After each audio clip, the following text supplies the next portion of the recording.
Welcome to Mimir, the podcast for ambitious entrepreneurs who want to launch and grow a successful business from day one. I'm your host, Maddie Kelly, and each week I sit down with founders who have been there, done that. We dive into the mindset, strategies, and practical tools you need to turn your vision into a reality. So let's get to work. Hey guys, welcome back to Mimir. I think a question that a lot of us are asking ourselves on a consistent basis as founders is, how do you build a company that runs like a well-oiled machine without falling into the common startup traps of bad hiring, unnecessary tech, and chasing VC money that derails your vision? This is why I'm sitting down with Karen Betancourt today. She has seen it all. She's led billion-dollar logistics operations at Amazon, Walmart, and Cardinal Health. She's built supply chain technology from scratch, scaled massive teams, and now serves as a CEO of a medical logistics company in Latin America. On top of that, she's an advisor to startups, helping founders avoid the biggest mistakes when it comes to funding, leadership, and company culture. So today, she and I are diving into what separates strong leaders from struggling ones and how to avoid common pitfalls. I first met Karen when she was speaking on a panel at Manifest. She was so engaging, insightful, and downright funny that I knew I had to have her on the podcast. And let me tell you, this conversation does not disappoint. In today's episode, you guys are going to learn the myth of product market fit and why most startups misunderstand what customers actually need and how to test your idea the right way. Also, the biggest mistakes founders make with VC funding and how to say no to investors who push you in the wrong direction, scaling without losing control, the power of hard conversations, lessons from running billion-dollar operations, and the surprising leadership tactics that Karen learned during her experiences. Whether you're building a startup, leading a team, or wanting to improve your communication habits, this episode is packed with sharp insights and real talk about setting yourself up for leadership success from the beginning. Karen keeps it fun, brutally honest, and packed with wisdom that every entrepreneur needs to hear. So please join me in welcoming Karen to the podcast. Karen, welcome to the podcast. Thank you. I'm happy to be here. I would love for you to give the people sort of like a high-level overview of your career so far, because it's amazing, lots of different experiences that I'm excited to dive deeper into. Oh, well, you're very kind. I think I've had a kind of a rather ordinary career, but I've done a lot of different things. So right now, I'm a CEO of a medical logistics company in Central and South America. I'm going to be ending that pretty soon. Change in businesses and all that kind of good stuff. But prior to that, I was a VP of Enterprise Logistics at Cardinal Health. I spent some time at Walmart and developed their first technology for sortation, as well as their first sortation center. And I spent nearly 7 years at Amazon.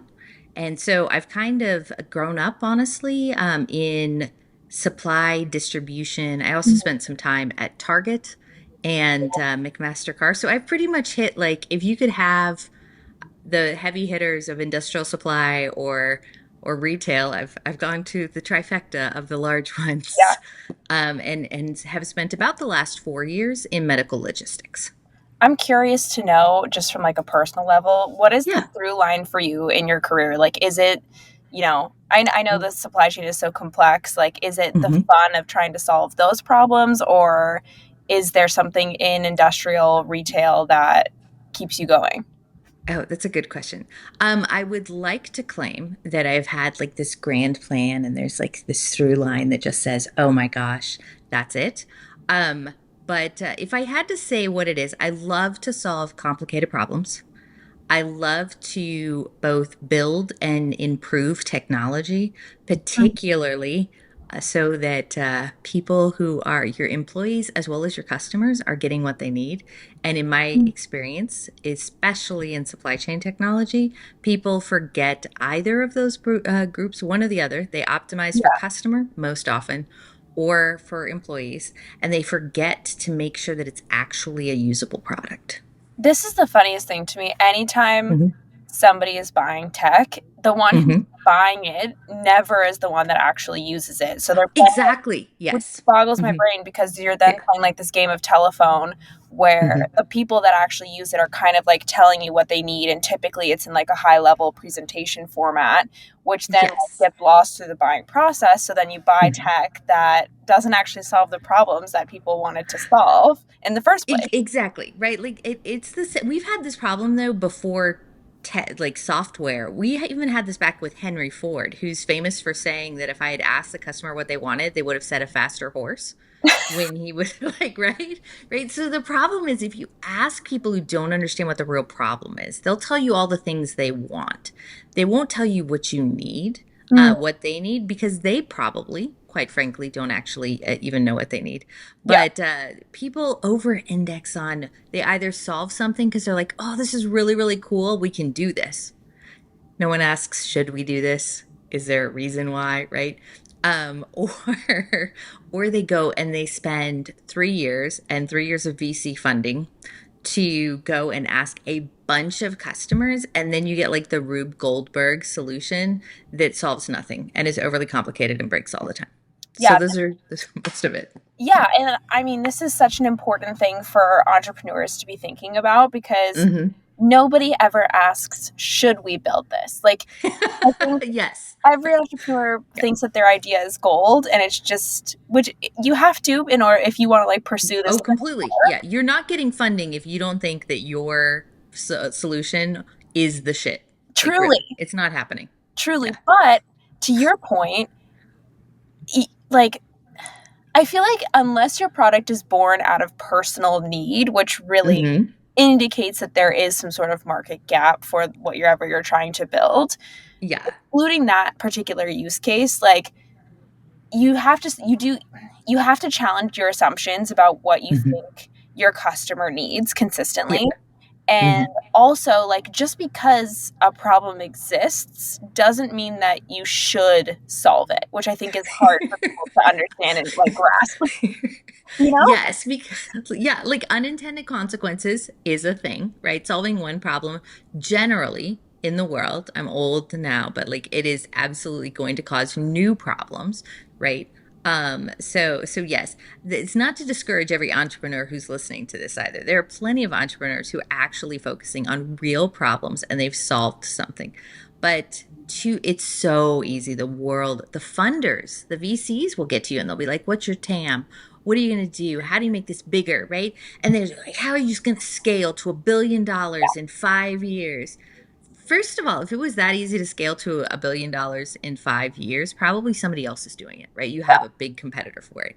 But that's where people get. They have a great idea that's a $40 million a year idea, probably at scale, fully optimized, $40 million a year. But they go and they get VC funding, and the VC funding insists that it has to be 400 million a year, Yeah. and then they start adding on things Yeah. to get to TAM and to get to more customers, and it degrades the solution heavily. What do you say? Like, how would you encourage entrepreneurs Hmm. who are getting VC funding and are like anticipating running into this problem? Like, how do you Yeah. tell your VCs no? Oh, well, first of all, it's very hard to tell people with money no. Yeah. So like go in there and be honest about it. The thing is, and this is the really hard part that people that I wish, and I'm an advisor to a startup and we're actually working through it right now. Like the main founder wants to get funding.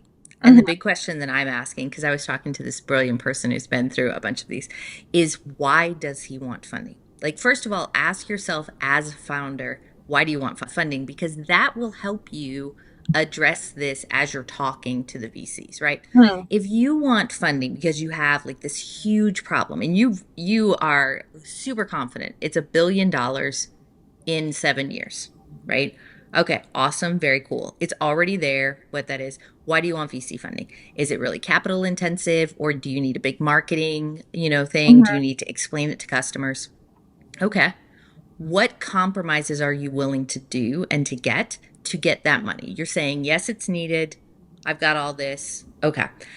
If you know that, then you need to be super upfront with your VCs because you want to get the right partner and you want to go, hey, here's what we are. And somebody goes, that's a phenomenal solution, but what you really need to add to it, it's a great solution for packages, but you need to have autonomous helicopter attachment for like which we just had like two of them like collapse in complete bankruptcy in Europe. Um, and you need to tell that VC, thank you, but we're really confident with our vision, right? Do Yeah. what Airbnb did.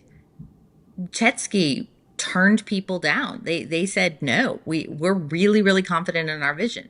Now they were also probably if you ask the VCs of what happened back then, they're like, no, we rejected him. Yeah, of He didn't course. reject us, right? Of Like course. that back Of and forth. course. But you start with why do you want the funding, and then go and be confident with your vision.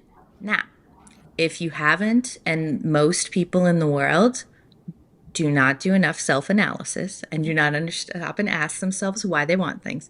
If you want it for status, you cannot take money from a venture capitalist to get that status and tell them no. That's not the exchange you're doing, Yeah. right? They're giving you money, you're giving them power, right? Yeah. That's the thing. And what you get from that is status. And that might be okay for people. Those in that situation, do not tell them no. Tell them whatever they want to hear, and then go along with what it is that they want. And maybe they're right, right? But I think the key piece, and I'm droning on a little bit about this, is know what you want out of it, and then it's easy to tell founders. It's easy to tell a co-founder, no, I disagree with it. It's easy to go tell venture capitalists because you don't care that they're going to say no, because you're actually just going and shopping for the right partner for you. And that's where Mhm. honesty is critical. Yeah, I think this approach makes a lot more sense because, especially for first time founders like myself, Hmm. like my Yeah. co founder and I are entering into our family and funds funding, or family and friends funding round. Yeah. And it's a weird place to be to ask people for Very money. weird. It's Yes. very uncomfortable. Hmm. But to think about it from the perspective of like, instead of, I think it just takes the pressure off to be like, we're building our vision. This is Hmm. what we want to build. Yeah. We welcome feedback, but at the same time, like, this is our vision. This is exactly what we're trying to build. And like, Exactly. we appreciate your input, but at the same time, like, that's not what we're building. And Yeah. we're open to the process of iteration because that's just how the process goes. But at the Hmm. same time, like, we have to be firm about what we're building. And I think that puts a little bit more of the power back to us. So we're not like coming to Hmm. people with shaking hands, being like, please, please sell, spare change. Like, Yes, yeah, exactly. Because you're either going to get predatory terms, right? In that case, where they're desperate for money and they don't know how to say no, right? yeah, Or you're actually doing a service. People like always think of it as confrontation or to tell people something they necessarily don't want to hear or they don't. But what that really is just giving the person the information necessary to make the own right decision for it. So maybe they say no. Like I'm assuming, and this may you don't have anyone in your family who's writing like a Bill Gates level $100 million for your startup. Okay. no, frankly, Yes. nor would I want to. Like, I, It's so I, much money, right? I do not want that pressure, especially with family. Like, it's so Yes. uncomfortable. Oh, it'd be horrible, right? Like that's even for Bill Gates, who like has more money than like $100 million. He's gonna notice if that just like like burns up, right? And it's just you get that emotion level, and it's tough for founders. I know I've had to ask in the past for things that I've wanted to do. Family, it you mix family, friends, asking them for money. People get weird. People get Super weird weird. about money. Yes. Yeah. Super weird.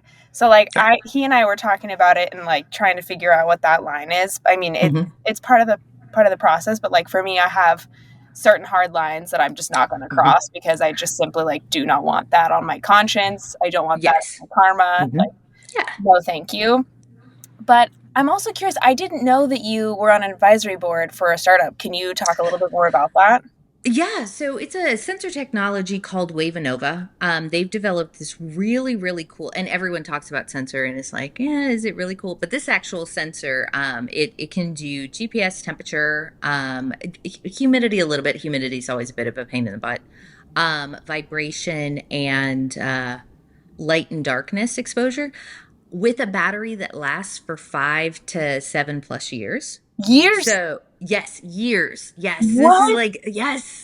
So you can actually embed it in a pallet, Yeah. and the lifespan of the pallet is 7 years, right? So it's a one and done thing. You've got it on there. It'll get you this information, and I advise them because it's really cool, and Yeah. we do actually need this information because that's the problem that all of the four kites and the Project 44s and all of the tracking Mm. is how do you get enough good data to actually be able to do this without requiring a lot of scans? And so Wave and Nova is they've been around for 3 years, looking for funding, already profitable. Like it's actually really cool because they have a couple of large customers already. Oh, good for So them. it's that catbird seat of great product, happy customers, and now the founder would like some capital, Yeah. and so as an advisor to that, I have to I owe that's my due diligence. That's like how I sleep at night. Hmm. Is if I'm involved in something, am I making sure that people know that they're not going to regret something 10 years from now? How did you get involved with them? It was so I've advised another couple of startups Hmm. before. Once your name gets around there, and they heard about me from someone, and I'm not exactly sure, but they reached out, and I thought it was a very cool product. But it's it appeals to me. I like to do more than one thing at a time. Me too. So yeah, yeah, I get a little bored, even with like a fancy job title or managing like $1 billion worth of spend or something like that. You still need your creative part Yeah. of your brain. That's really interesting. We have consultants that are helping us through this early Hmm. stage as well, because I think this is something that I recommend to like a lot of founders would be Hmm. to have someone helping you, especially through the early stages. My co-founder and I have never done anything to this degree before. Like, Hmm. he's built projects, but I've always been, I've never been self-employed. So to Yeah. have somebody who can help you walk through these processes, I think is so helpful. And also just to have almost like a third party, unbiased, who is there to answer Hmm. questions, to be a sounding board, to provide advice. But, Yes. you're not necessarily, tied in the same way that you are to somebody who's funding your company. It's a much different Yes. relationship. It is, and it's a little less biased, when the Mm. humans are involved. There's like 180 different known biases that the human has, which is just bonkers, feel crazy.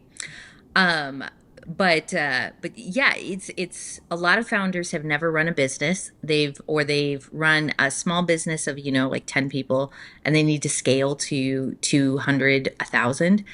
Running that is very different. People always think you got to give big titles or you have to do these things. They like to hire really, once they get funding, they like to hire somebody really expensive, like a Mhm. senior vice president of marketing, right? Um, for a company that has 7 people.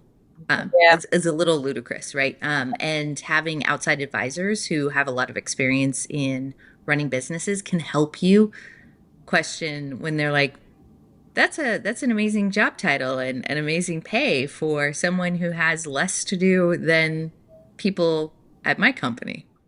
Yeah. How did you come to like those kind of things? Because when you start hiring employees, how do you know what to pay them? Is a legit question, right? Like, I I assume you would just yes. like look around in the market to see what's comparable to that role. I honestly don't know. Well, that's the thing. Like comparable, but like, how good are they? You can go on Glassdoor, you can pay for services to get those kind of things, but that's self-reported. They always seem a little weird. Like, but that's the start of those questions. Like Mhm. all the things you don't even think about when you're just like, I have a really cool idea. I'm going to build software or I'm going to develop a product. Yeah, that's actually the easy part. Which is so insane, right? It's one of those things that makes you sit back and be like, "Oh boy, what have I gotten myself into?" Well, fantastic. There is no greater adrenaline rush than Yeah. starting and building something that's growing. And I've never actually done my own startup, so I'm speaking a little bit, out of turn.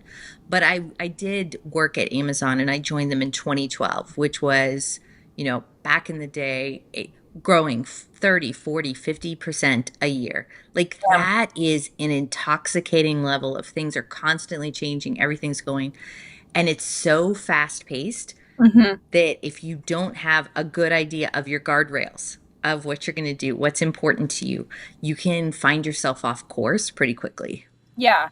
And this is to me what becomes important as the role of CEO founder evolves, Hmm. because Yes. through each growth stage, it's a very different experience. Hmm. And you have to be willing to continually evolve with the process and like know that your role slightly shifts. And I think, in the very beginning, you're just trying to get a product off the ground and to become a Hmm. physical thing, which is like Yeah.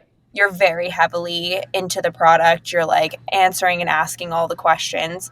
And then Hmm. when scale starts to happen, it's a much different role, I think, like you said. And I'd love for you to expand on this, like the Yeah. guardrails that you have to put up to think about driving like vision and direction as Yes. opposed to physical, like product specifications and stuff like that. It is a tricky, tricky balance. I will say that there's great people have written great books on things that are so much more impactful, but um, founder and CEO, if you're building a product, you can never get too far away from right the product Mm. development, but you can't ever be so in the weeds that you're not allowing your team to do the work, right? And knowing yourself to do that is a learning lesson, right? Like many executives need to stop and look at themselves, or many founders, right? So a lot of founders don't have executive experience before they start. Right. So they're learning how to manage and lead and develop at the same time as they're learning how to run a business. And if they've taken outside funding, also managing investors. Mm. And spoiler alert, in really big companies, that's like 14 people's worth of work.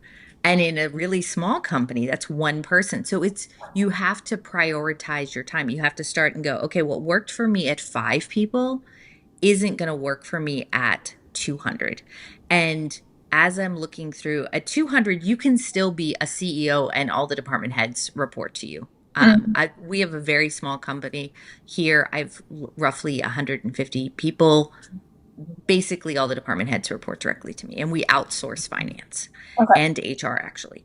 But once you get to 500 or 1,000, you have to learn how to develop managers and develop leaders. And people do not develop if they don't have sunshine and space to do that. Mm. So you have to figure out what are your non negotiables as a CEO.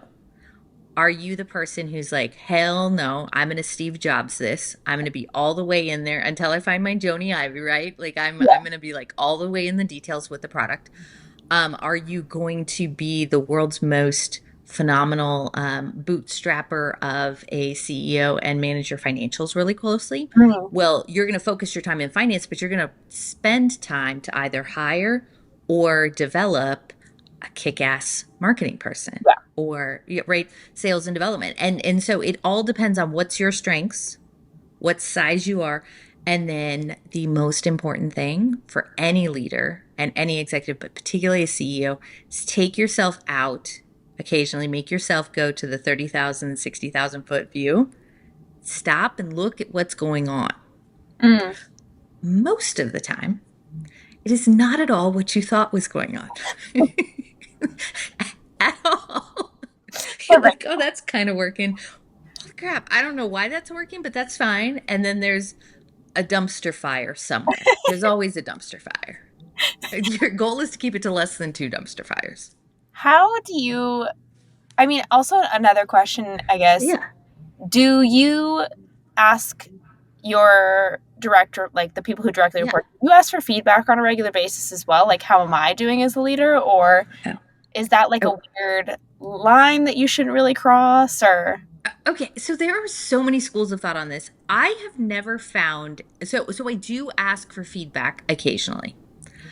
I've never found a person who's actually going to give me honest and authentic feedback when I am asking for it. Instead, I get, no, you're wonderful. I'm so glad. It's such a treat to do this. No, bro.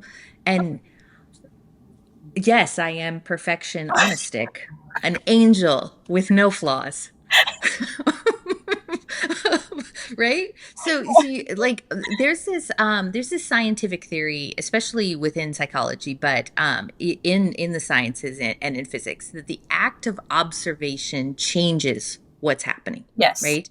So observation slash asking for feedback, you are gonna get a load of horse pucky, right? You are. So instead, challenge people, talk to them, spend time just looking at how they're observing. How are they interacting with you? How are they Mm. interacting with others?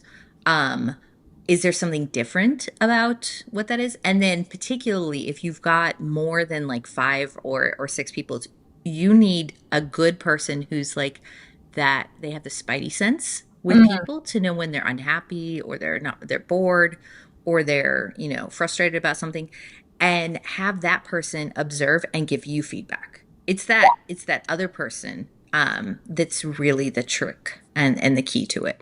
That to me would be like a, at least I don't know if this is how other people think about it, but to me that's almost like an HR person.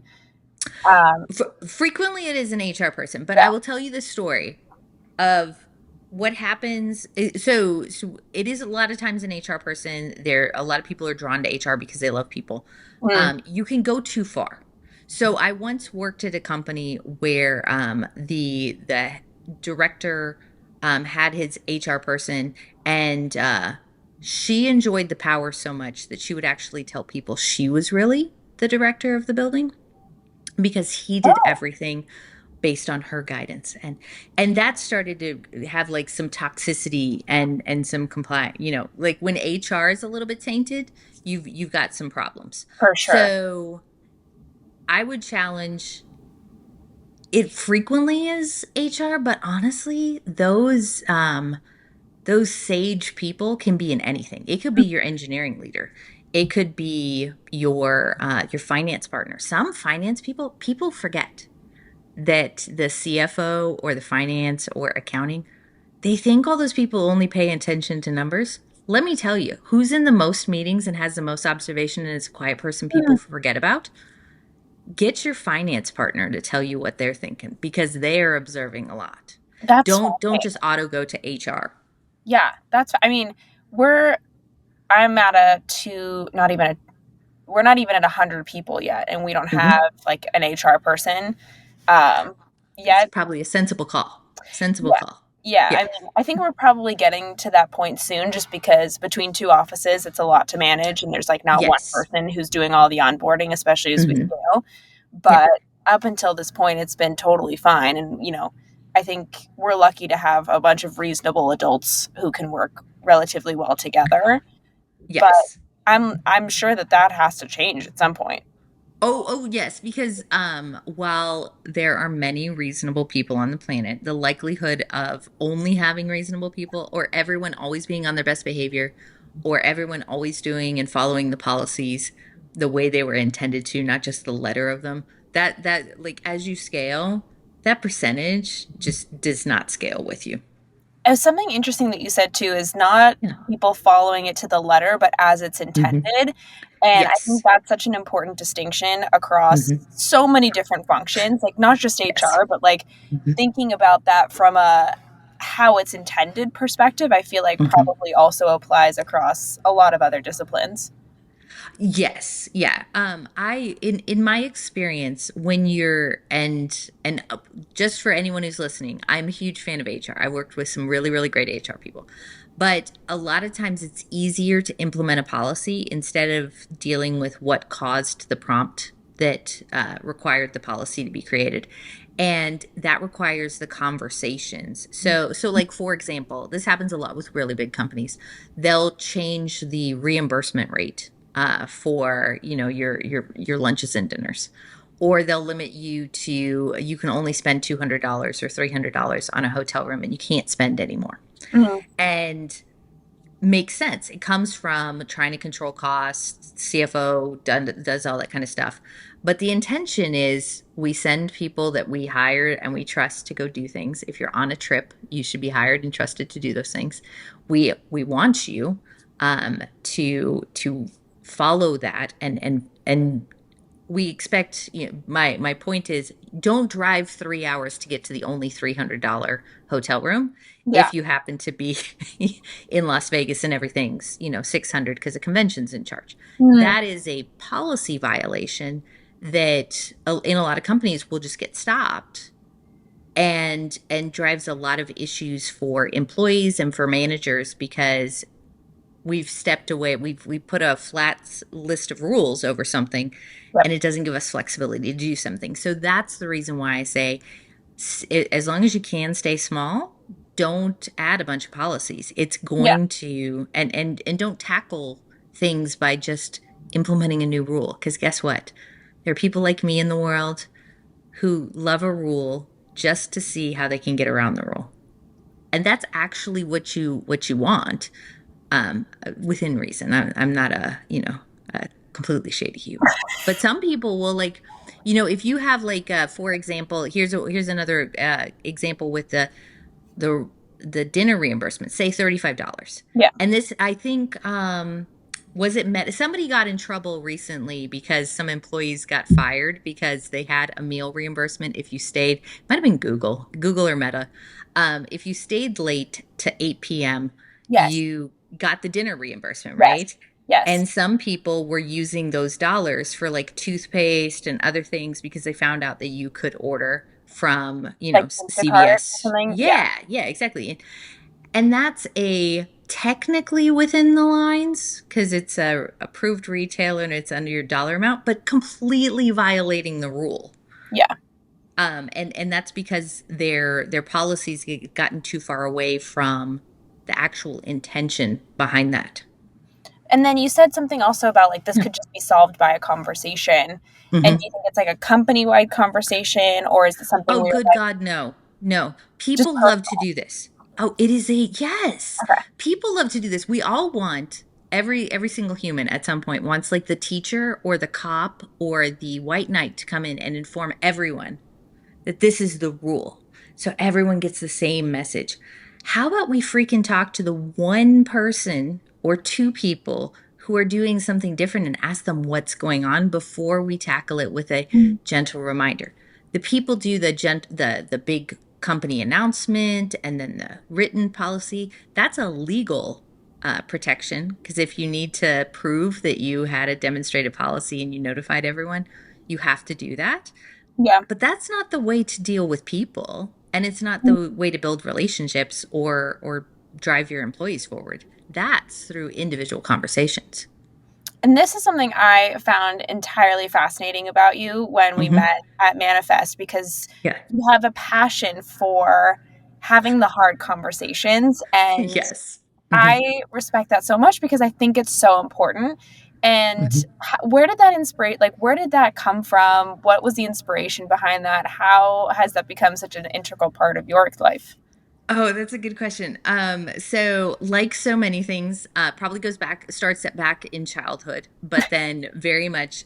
So I grew up in a family, uh, great family, but nobody ever said what they actually thought ever. Oh, you preach to the choir. Yes. So, like, you're constantly trying to figure out from, like, signals and tones and, like, Yes. watching things to figure, right? Yes. So there's that, right? So I by even, like, I have an aunt who would tell me, like, at 8 years old I would make these comments. So I've, like, it's back, it's ingrained, about something. And then I came into large corporations and small, and what I've seen is that people hate conflict. They want to be liked. They want everything to be easy. They want people to be happy. And guess what? Sometimes having a tough conversation makes someone unhappy or hurts their feelings for a short period of time. But when you don't have that, you build up this toxic environment where Yeah. people aren't being honest with you. They're not tackling the right things. People aren't focused on solving the right problems. And so, because I've seen it when everyone's avoiding talking about anything, it's really, really important to me. Now, I don't go and tell, like, in the most horrible way ever, but Right. I'm also not going to avoid a conversation. And I do think we have I use this word, like, a crisis of people not managing and then not leading because they don't want to have conversations with people. Mm, And what that does is if you avoid the conversation, you save yourself the pain of it. Like these are never fun conversations. right. Um, but what you do is you deprive that person of the information that could make them better later today, tomorrow, next week, and you deprive yourself of that opportunity to be able to do it. And I think that that's um, I'm a big believer that you should always be focused on future you. Current Mm, you should be doing things to make future you better. yeah. That requires giving feedback. That Mm, requires tough conversations. Um, even when, especially when people don't want to hear them. yeah. I mean, it's the classic cliche of rip the band-aid off for a reason, because if you Hmm. don't, it will fester into this Hmm. like resentment that builds over time, as Yes. opposed to opening dialogue for a bi-directional conversation to be like, this is what I'm seeing, and then you give that Hmm. person an opportunity to sort of air their grievances, because it's Yeah. always, it's not a one-way mirror, it's always two ways, and there's two Yes. sides to every conversation or experience, Hmm. that if you open that dialogue, like, at least you'll be able to get to the root of the real problem and solve it. Yes. And you're absolutely right, right? Like that, you can talk about it. You may find that you have some things wrong or you've misinterpreted something but I would argue even more important for the culture of everyone who's around, because none of these things happen in isolation. And the Mm, biggest way that you lose top performers or the motivation of the rest of the team is when bad behavior is tolerated or not addressed. And so the conversation might be just between you and me because you're doing something crazy. I don't know. You're showing up drunk at after lunch and dancing and disturbing Grabbing out. everything. I don't know. But that's impacting everyone around you, and people need people to address it. Yeah, I mean, Yeah. nobody likes it when somebody is acting above, like, the common decency rules. Like, nothing No, we hate pisses you it. off more. Yes, but nobody will say things, or not Yeah. nobody, but very few people. Like, and it's getting to be less and less people, and what it is cool for everyone who gets to act exactly the way they want, whenever they want, however they want. Um, cool, but we're not on individual planets. Hmm. We're actually just on the one planet.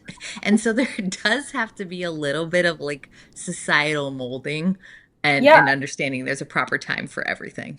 especially at startups. Like, this is the Yes. breeding ground for some crazy behavior, because Mm-hmm. the founders are new. Like, Mm-hmm. most of them have never done this before. Like, they've never managed people. And Yes. you get a lot of young talent Mm-hmm. who, this is like some people's first jobs out of college. And Yes. if you as a leader are not strong, like, people Yeah. act a fool, or like, what I've Uh-huh. also seen is a lot of entitlement because Mm-hmm. they've never worked in corporate and they get all these amazing startup benefits and stuff like that, which is awesome. Yeah. Like, I'm happy that you didn't have to go through the wild corporate,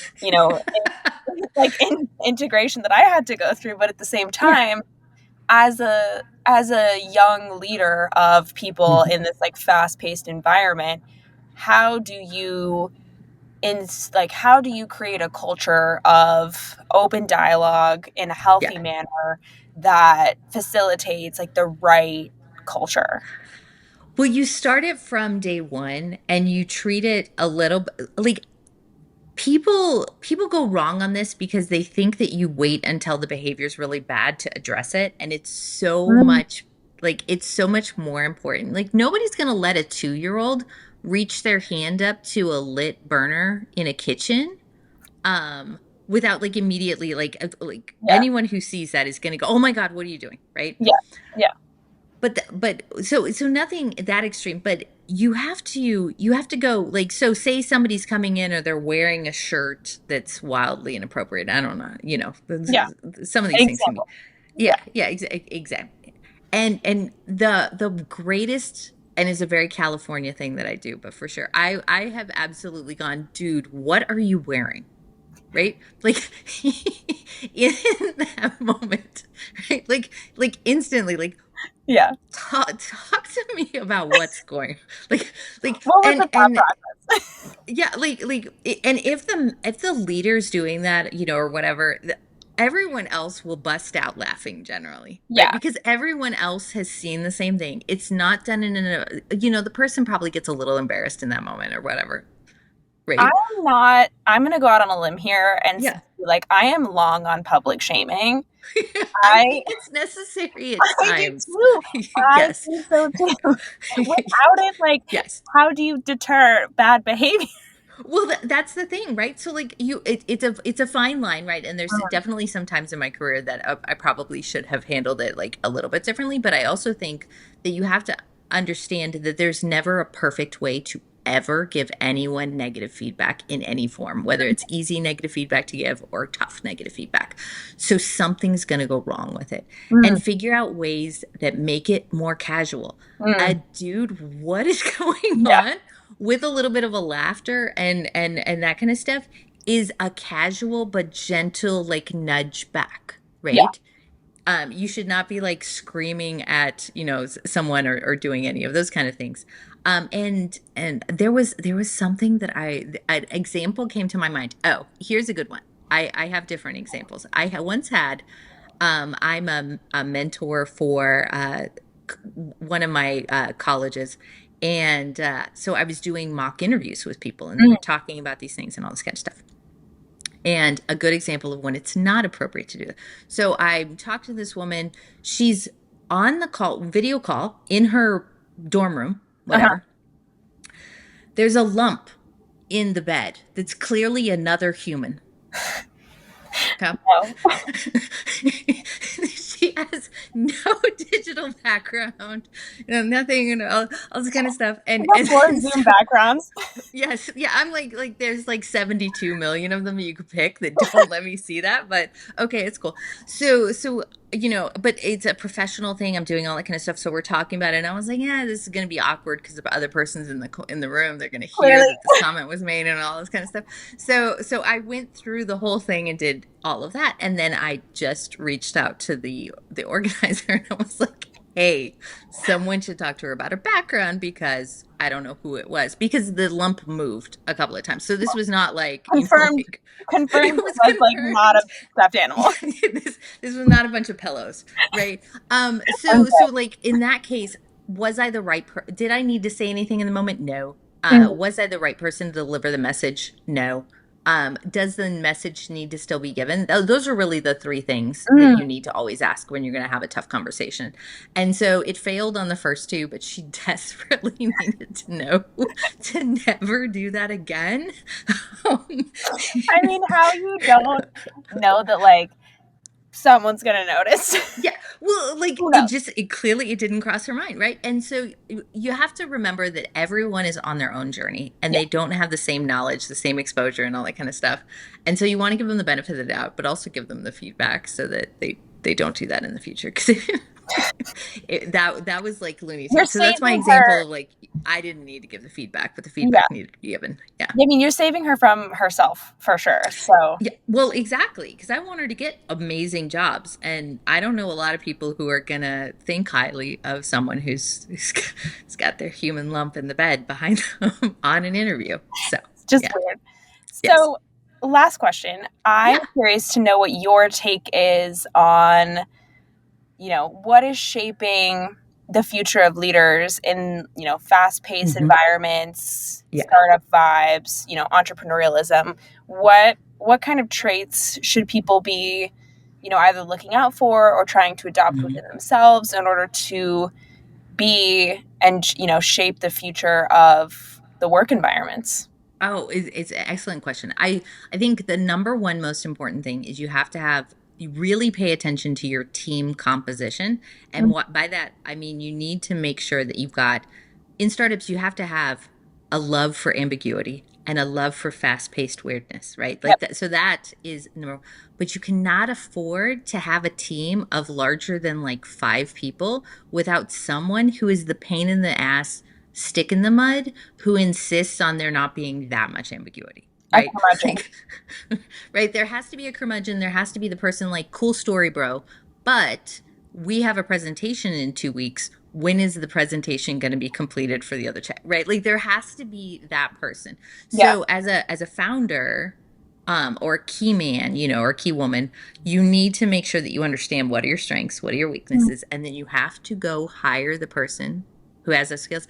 And then most importantly, remind yourself when that person annoys the crap out of you because they're doing the things that you would prefer them not to do, because it's actually the right thing for the business. And that's the part of leadership that so many people get wrong, is we have to take ourselves out of it and we have to go, okay, what do my people need? What does the business need from me in this moment?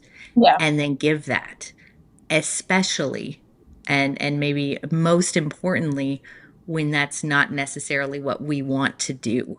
Yeah. Right. And so serving a bigger goal, right? Reminding yourself that you're actually a leader, and that requires management. That means understanding it, all that kind of stuff. Everybody wants the fancy job titles, but the piece that's missing is actually the leading and the managing. Yeah. And I think that's hard to do if you've never been in that position before. But I imagine Very difficult. parents probably have an easier time doing this because that's something they do on a regular basis. They step outside themselves to be like, what's best for my kids, Oh, I love so much. No, I don't think that's true at all. I Really? think there are a lot of lousy parents in the world. Okay. Okay. In your ideal world of parenting, yes, that's exactly what happens. Okay, but in real life, Pretty good parents. yeah. Yeah. Well, and no one's ever a good parent all the time, right? Every single parent or every single person who's like a development figure for someone else has had the moments when they are short tempered or they don't remember it and all that kind of stuff. So you have to give yourself grace. You have to give the people who work for you grace. Yeah. And you have to always aspire to be the most developed and most professional version of yourself. So reminding yourself that you want to be a good parent. I would argue, though, that sometimes we overparent employees with too many rules and restrictions, because that's a very tempting thing. And part of parenting is actually raising an adult, not dealing with a child. And so in that journey of like toddler to college, how you're interacting with that same person is changing and needs to change for them to be their own individual person. So parenting is probably the closest comparison to it, but also I would argue I've seen a lot of parents out in the wild. I am a parent myself. I've seen no, not all parents are good parents. So more like being as self-aware as possible and being able to Yes. step outside yourself as frequently as possible to really like assess the situation from a third party perspective. Yes, I think that's the most critical part, and it's the least natural, and it's the most difficult thing to remember to do, but it's the most crucial if you really, really want to build a stable environment where every single person on the team can perform to their top. Yeah. And it's uncomfortable. Like, you don't want to have to address that. But like, Oh, as much good as you God. gotta have So uncomfortable. uncomfortable Yeah. conversations with your employees, you got to have them with yourself too. Yes, and it's tough. Now you do have to remember not to be overly tough on yourself. So you can over-index on everything. But in general, I would argue most people are not self-aware enough, so it's going to be pretty hard for them to over-index on it. Well, I feel like that's the perfect place to close. We'll leave people with that little tidbit of information so that they can now start to really take a look and be like, am I self-aware enough? Maybe yes, no, Yeah. who knows? And they can start to think about that. But thank you so much, Karen. This has been such a pleasure. Oh, no, well, thank you. I greatly enjoyed it, and thanks for having me on. Thank you guys so much for listening. All the links to connect with Karen are in the show notes. If you're enjoying the podcast, please hit that 5-star rating, or if you're feeling up to it, leave a kind review. They help so much to help other people find the podcast too. If you have questions you want answered, comment them in the reviews and I will answer them at the end of the episodes. If you want more from me and Mimir, follow me on social media at HiMaddieKelly, or head to my website, mimir.ink, for contact info, partnership opportunities, and of course, key takeaways on all the episodes. I will see you guys next week.